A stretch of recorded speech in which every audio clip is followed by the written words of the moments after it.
Shalom, povo de Deus, graça e paz, queridos irmãos. Deus abençoe a tua vida. Hoje a gente vai refletir numa mensagem muito poderosa, que é Samuel, 1 Samuel, capítulo 28. É aquele momento em que Saul consulta Amédio de Endor. O que aconteceu ali? Saul estava vivendo um tempo muito complexo. A gente vai meditar sobre isso e Deus certamente nos abençoará. Vamos orar ao Senhor? Antes eu quero pedir a você, se você quiser colocar o seu pedido no nosso chat, pedido de oração. Estamos juntos, tá certo? Para batalhar diante do Senhor em oração pela sua vida. Deus amado, abençoe mais esse momento de pastoreio. Peço a tua unção, a tua graça, o teu poder. Que o nome de Jesus seja glorificado aqui em nosso meio. Peço que abençoe esses irmãos que estão nos ouvindo, outros que ouvirão depois. Que a tua bênção esteja sobre nós, ó Deus, em nome do Senhor Jesus. Amém e amém. Então vamos seguir aqui entoando louvores ao nosso Deus.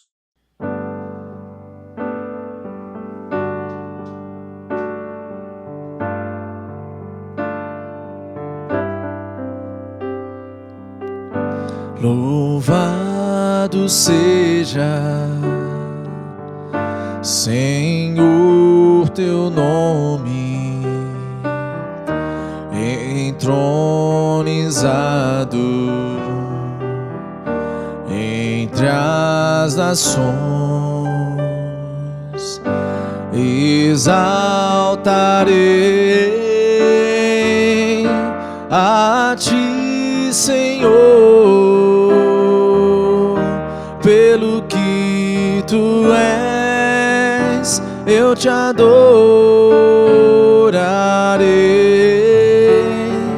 Recebe a minha adoração, que é fruto de tua graça a mim e do teu amor que transborda em mim. O meu amor por ti, Jesus, engrandecerei, exaltarei teu nome diante dos reis e dos poderosos. Eu louvarei a ti, Senhor.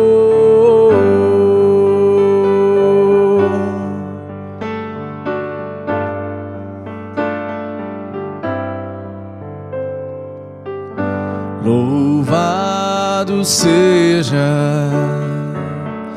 Senhor, teu nome, entronizado entre as nações.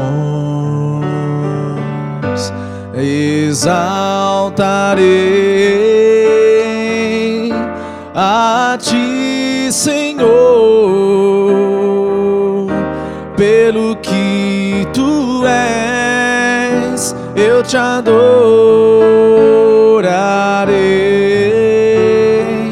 Recebe a minha adoração, que é fruto de tua graça a mim e do teu amor que transborda em mim. O teu amor por ti, Jesus, engrandecerei e exaltarei teu nome diante dos reis e dos poderosos. Eu louvarei a ti, Jesus, engrandecerei e exaltarei teu nome diante dos reis e dos poderosos. Eu louvarei a ti, Senhor.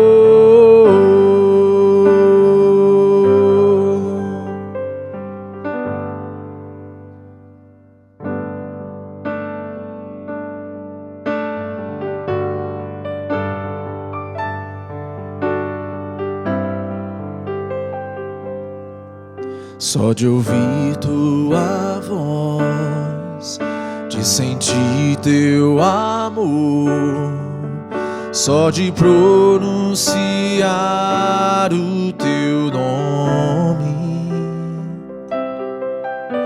os meus medos se vão, minha dor, meu sofrer, pois de paz tu inundas meu ser.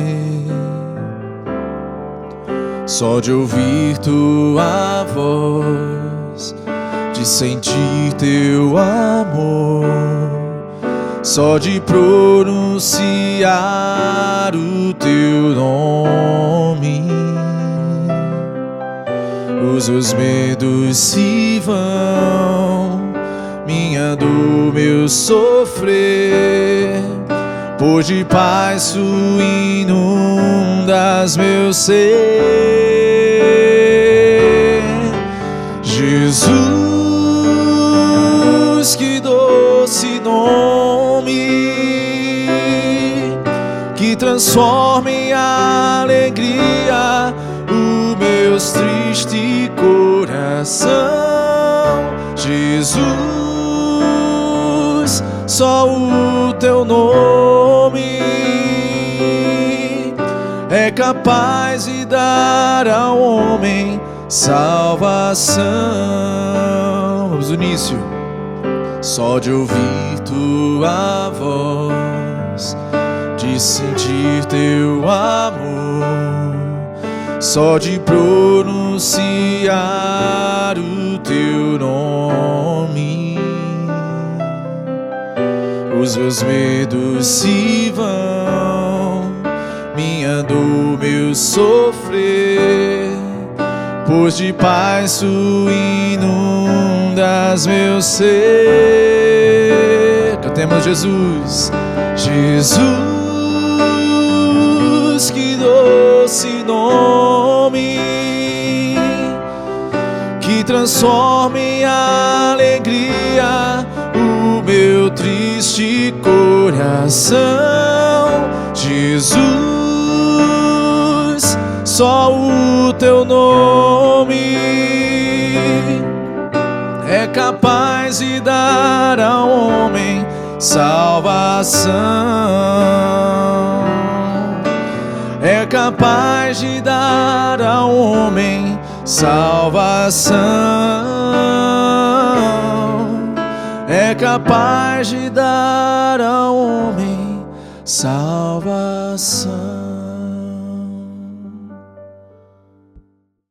Então, queridos, 1 Samuel, capítulo 28, é um texto desafiador para todos nós. Aqui acontece algo inusitado. Saul, ele vai consultar uma feiticeira. Lembremos-nos antes que esse período aqui do livro de Samuel é o período ainda da época dos juízes. O caos espiritual tomava conta de tudo. E Saul é essa figura que vai exemplificar isso, que vai demonstrar isso com a sua própria história. Então, esse é o cenário que a gente tem aqui. Uma guerra está estabelecida com os filisteus e Saul está em apuros. Mas se a gente ler o capítulo 27, a gente vai perceber que o próprio Davi tinha tomado uma decisão muito ruim. Davi agiu com incredulidade e foi se refugiar entre os filisteus, ou entre o povo de Gate. Ele vai se refugiar lá. Ele já havia feito isso uma outra vez e não tinha dado certo. Lá, para ele escapar, ele teve de se fazer de louco, para ele poder escapar daquela situação. Então, Davi, nesse momento da vida dele, ele está agindo com uma certa incredulidade diante do Senhor. Disse, porém, Davi, aí diz o capítulo 27, verso 1, só para a gente se situar aqui, consigo mesmo, pode ser que algum dia venha eu a perecer nas mãos de Saul, se ele já tinha uma promessa de Deus. Nada há, pois, melhor para mim do que fugir para a terra dos filisteus, para que Saul perca de todos a esperança e deixe de perseguir-me. por todos os limites de Israel, assim me livrarei das mãos dele. Dispôs-se Davi, e com 600 homens que com ele estavam, passou a Aquis, filho de Maoque, rei de Gate. Então Davi vai procurar refúgio exatamente no meio dos filisteus. Ele está agindo com incredulidade. Ele está fugindo e sai dos limites de Israel. Esse é o problema, irmãos. Sair da terra de Israel é deixar o culto, deixar Deus. Isso já havia acontecido em outras épocas, quando Abraão ele desce para o Egito para buscar lá mantimentos, na época de Noemi, também com seu esposo, seus filhos, quando eles vão para a terra de Moabe, também saindo da terra de Israel. Essa não é uma decisão boa, essa é uma decisão promovida ou resultante de um ato de incredulidade. Mas a guerra está estabelecida. Capítulo 28, aí a gente tem, os filisteus se juntam, também os israelitas se juntam, e a palavra mostra aí claramente que uma guerra está aí estabelecida e Saul vai buscar desesperadamente socorro onde ele não deveria buscar. Sucedeu naqueles dias que, juntando os filisteus, os seus exércitos para a peleja, para fazer guerra contra Israel, Aquis disse a Davi: fica sabendo que comigo sairás a peleja, tu e teus homens. Vejam só, que armadilha. Então disse Davi a Aquis: assim saberás quanto pode o teu servo fazer. Disse Aquis a Davi: por isso te farei minha guarda pessoal para sempre. Ou seja, Davi já tinha uma unção de Deus para ser o rei de Israel, mas agora Davi está do lado dos filisteus contra o seu próprio povo. Tudo parece estar na contramão. Já era Samuel morto, diz o verso 3, e todo Israel tinha chorado e o tinha sepultado em Ramá, que era a sua cidade. Saul havia desterrado os médios e os adivinhos. Aqui, querido, Saul vai entrar aqui numa situação difícil, porque ele manda os médios e adivinhos irem embora, mas agora ele vai consultar uma mulher, uma feiticeira. Os filisteus vieram e acamparam em Sunem, e ajuntou Saul a todo Israel, e acamparam-se em Gilboa. Agora vejam a partir do verso 5, o caos espiritual que toma conta aqui. Vendo Saul o acampamento dos filisteus, foi tomado de medo, e muito se estremeceu o seu coração. Ou seja, o medo, o pavor, a angústia, o desespero toma conta ali da vida de Saul. Quando ele olha as circunstâncias, ele olha o acampamento dos filisteus, ele fica ali atemorizado pelaquela situação. Agora vejam só o verso 6. Consultou Saul ao Senhor, porém o Senhor não lhe respondeu, nem por sonhos, nem por urim, nem por profetas. Deus cerrou os céus, fechou os seus ouvidos, cruzou os seus braços. Deus não respondeu a Saul. Vejam como isso é algo até cômico. Deus não respondeu nem por sonhos, nem por urim. Isso aqui era uma modalidade de Deus falar, só que Deus falava através dos sacerdotes. Mas, curiosamente, Saul havia matado todos os sacerdotes de Israel. E agora, Deus está dizendo que não responde nem por sonho, nem por urim, nem por nada, nem por profeta. Deus ficou calado. E isso aqui, meus irmãos, é uma forma de juízo. Ele está com o seu braço cruzado.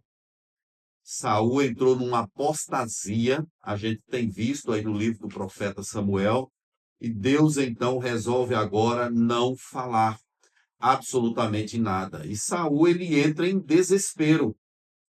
O verso 7 diz: então disse Saul aos seus servos: ajuntai-me, apartai ou apontai-me, melhor dizendo, uma mulher que seja médium, para que me encontre com ela e a consulte. Disseram-lhe os seus servos: a uma mulher em Endor, que é médium.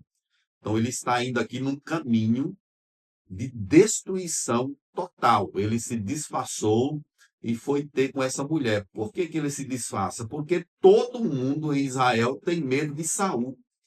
ele estava matando as pessoas. E ele já havia desterrado alguns adivinhos, mandado embora, e agora essa mulher, em Endor, ele vai lá, só que disfarçado. E a mulher, aí no verso 9, ela vai dizendo assim: olha, bem sabes o que fez Saul, como ele eliminou da terra os médios e adivinhos. Por que, pois, me arma cilada a minha vida para me matares?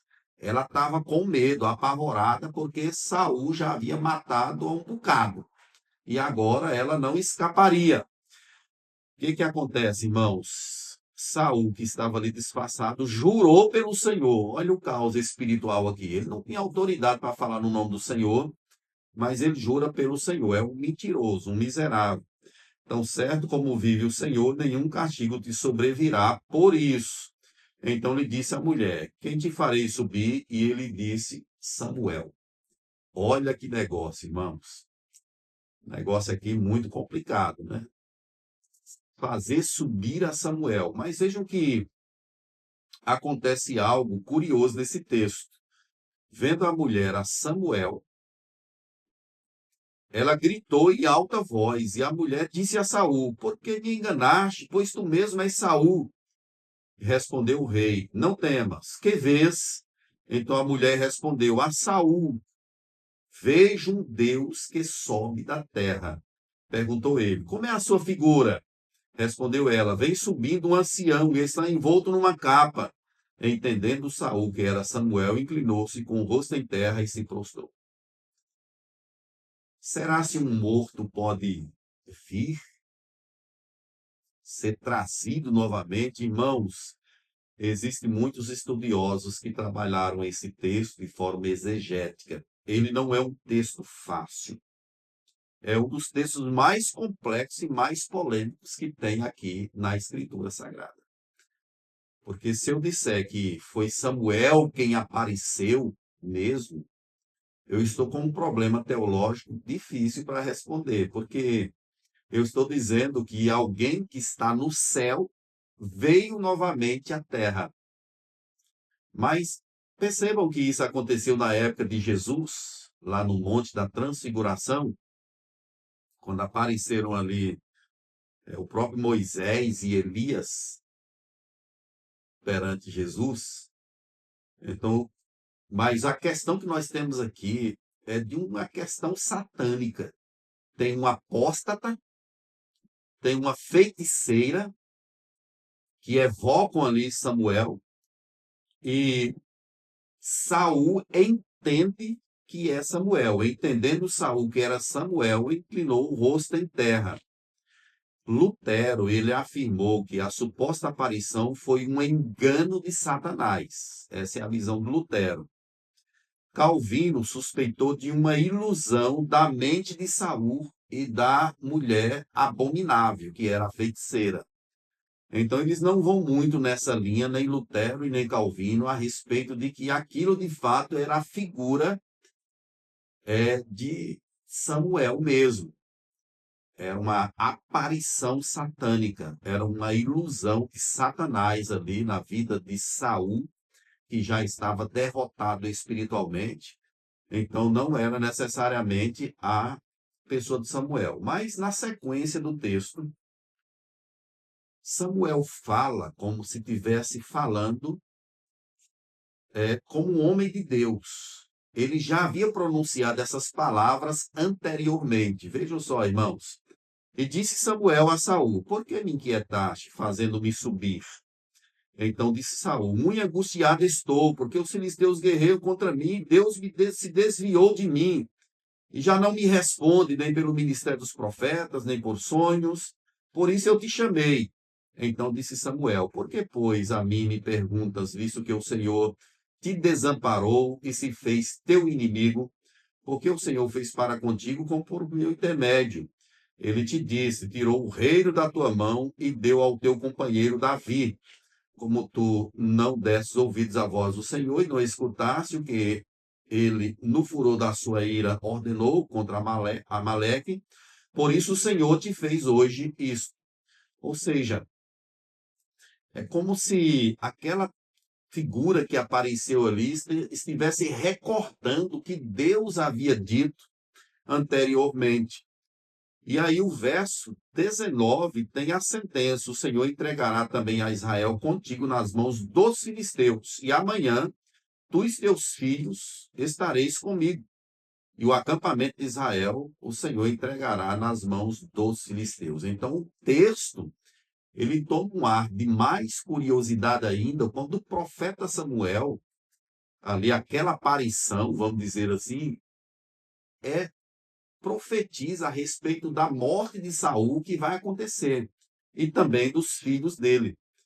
Então, é um negócio bastante curioso aqui, irmãos, que a gente tem em mãos. Saul, ele cai, ele fica ali aperreado, ele se estende por terra, foi tomado por grande medo, faltava forças a ele até para se levantar, ele não queria comer, não queria beber, estava ali depressivo, aperreado pelo que ele havia ouvido. Então, queridos irmãos, a minha sensação nesse texto é que Deus, sendo soberano, sendo grandioso, poderoso, Deus está usando os seus próprios instrumentos. É uma aparição ali de alguém que fala em nome de Deus. Deus é soberano para usar quem ele quer, com o seu poder, com a sua graça, com a sua unção. Então Deus utiliza ali desse mecanismo que nos parece estranho, para que a sua palavra seja anunciada. Deus rejeitou a Saul, mas Deus permite que isso aconteça pelo poder de Satanás. Lembremos-nos que Satanás também pode ser um instrumento nas mãos do Senhor. Então, eu não posso afirmar aqui categoricamente que essa aparição, de fato, tenha sido o profeta Samuel, senão uma ilusão. Se você ouvir o doutor Augusto Nicodemos, por exemplo, ele vai fazer uma afirmação de que isso, de fato, foi o profeta Samuel, que apareceu ali. Se eu afirmo isso, eu tenho um problema teológico muito complexo para resolver. Eu estou dizendo que alguém que está no céu pode vir à terra outra vez. E isso é algo que nós teríamos de ter força e amparo bíblico para a gente defender essa tese. Matthew Henry também ele defende essa mesma opinião, dizendo que de fato era o Samuel. Mas, como eu citei anteriormente, Calvino e Lutero dizem diferente. Eu estou citando aqui, irmãos, para mostrar que estudiosos bíblicos, eles caminham em oposição em relação a isso que aconteceu aqui. Mais uma vez, afirmando, não é um texto fácil. Eu, aqui, Humberto, eu sustento a tese de que Deus, sendo soberano, Rei de reis, Senhor dos senhores, ele utiliza qualquer instrumento para cumprimento da sua vontade. Inclusive, pessoas más, pessoas proscritas, como essa feiticeira, Deus utiliza até ilusões diabólicas para que o seu propósito se cumpra. Deus utilizou uma jumenta para falar, ele usa reis ímpios, como usou Dario, para que o propósito, a mão dele, o poder dele se estabeleça. Deus utiliza também Satanás em suas mãos como seu instrumento, se ele quiser. Se ele quiser. João Calvino dizia que Satanás é também um instrumento nas mãos de Deus. Ele é soberano, ele é rei dos reis, e ele faz o que ele quer. O fato, meus irmãos, é que eu quero trazer essa lição preciosa para a nossa vida, dizendo que Deus ele estabelece os seus planos sempre. Ele é soberano e sempre faz aquilo que lhe apraz. Agora vejam que existe o mal. Existe o mal. O mal está apontado aqui nesse texto. Satanás, ele aparece aqui. Essa feiticeira, ela é usada também como protagonista do mal. Ela é usada aqui como protagonista do mal. O mal é algo que existe. Nós não estamos alheios a essa realidade hoje, irmãos. Satanás ainda continua armando as suas arapucas, ainda continua propondo ciladas para que nós caiamos. A Bíblia é bem taxativa, bem direta em relação a isso. E uma lição que salta aos nossos olhos aqui é que Deus havia rejeitado a Saul. Deus simplesmente cruzou seus braços.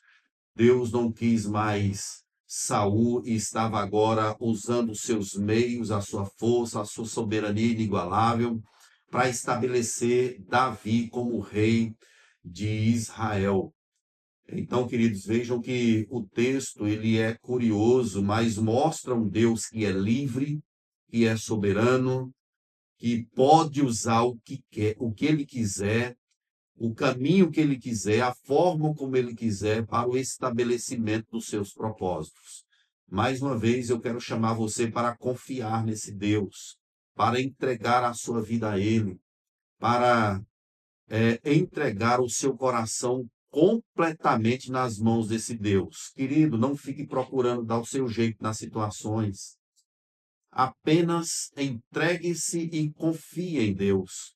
Entregue o teu caminho ao Senhor, confia nele e o mais ele fará. Deus é soberano, ele é rei dos reis. Ele é o Deus da nossa vida. O que nós temos de fazer mesmo é descansar e confiar. Descansa no Senhor e espera nele. Deus está trabalhando para que os seus propósitos se cumpram. Não confunda o silêncio de Deus com a inércia. Deus está operando maravilhas, ele está agindo na história e tudo está debaixo do poder de Deus. Inclusive o reino de Satanás, que é um reino passivo, dentro de um reino ativo, um reino soberano. Deus está sentado em um alto e sublime trono, ele governa sobre todas as coisas. Deus pode usar um ímpio para abençoar a sua vida. Deus pode levantar pessoas de onde você nem imagina. Deus pode usar qualquer situação ou instrumento para que o propósito dele se cumpra na sua vida e na minha vida. Então não vamos temer, mas ao mesmo tempo saibamos que o mal está presente no mundo, mas acima de todas as coisas, confiemos no Senhor. Ele é o Deus santo, ele é o Deus grande, ele é o Deus poderoso, ele é o Deus que opera maravilhas. Ele está em nosso meio e a Bíblia diz que como em redor de Jerusalém estão os montes, assim o Senhor em derredor do seu povo, desde agora e para sempre. Que Deus abençoe a tua vida, em nome de Jesus. A gente vai ter agora um momento de oração. Vamos clamar ao Senhor.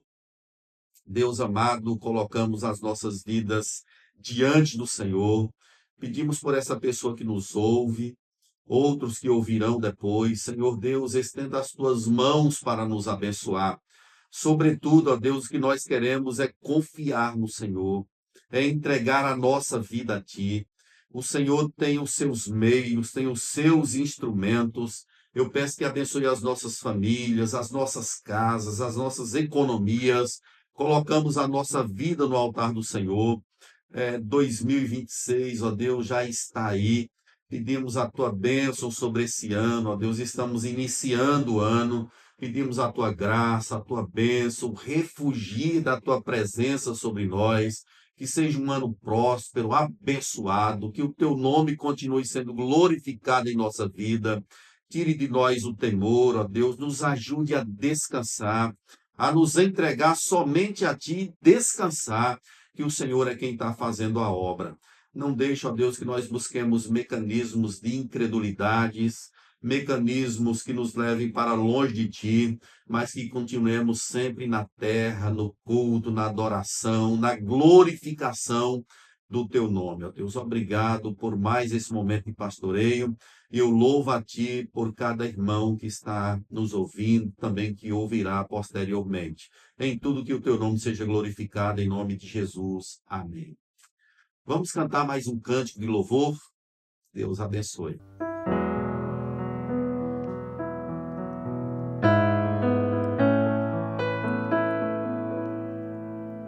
Eu preciso aprender um pouco aqui. Eu preciso aprender um pouco ali. Eu preciso aprender mais de Deus, porque Ele é quem cuida de mim. Se uma porta se fecha aqui, outras portas se abrem ali. Eu preciso aprender mais de Deus, porque Ele é quem cuida de mim. Deus cuida de mim. Cantemos, Deus cuida de nós. Deus cuida de mim. Na sombra das suas asas, Deus cuida de mim. Eu amo a sua casa e não ando sozinho. Não estou sozinho, pois sei, eu sei, Deus cuida de mim. Deus cuida de mim. Na sombra das suas asas, Deus cuida de mim. Eu amo a sua casa e não ando sozinho. Não estou sozinho, pois sei, Deus cuida de mim.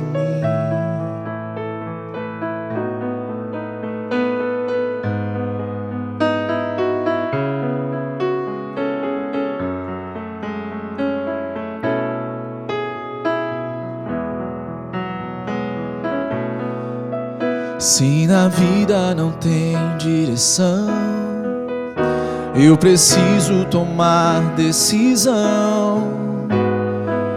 Eu sei que existe alguém que me ama, Ele quer me dar a mão. Se uma porta se fecha aqui, outras portas se abrem ali. Eu preciso aprender mais de Deus, porque Ele é quem cuida de mim. Deus cuida de mim. Deus cuida de mim. Na sombra das suas asas, Deus cuida de mim. Eu amo a sua casa e não ando sozinho. Não estou sozinho, pois sei, eu sei, Deus cuida de mim. Deus cuida de mim.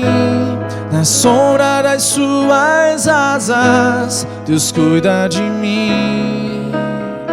Eu amo a sua casa e não ando sozinho. Não estou sozinho, pois sei, Deus cuida de mim.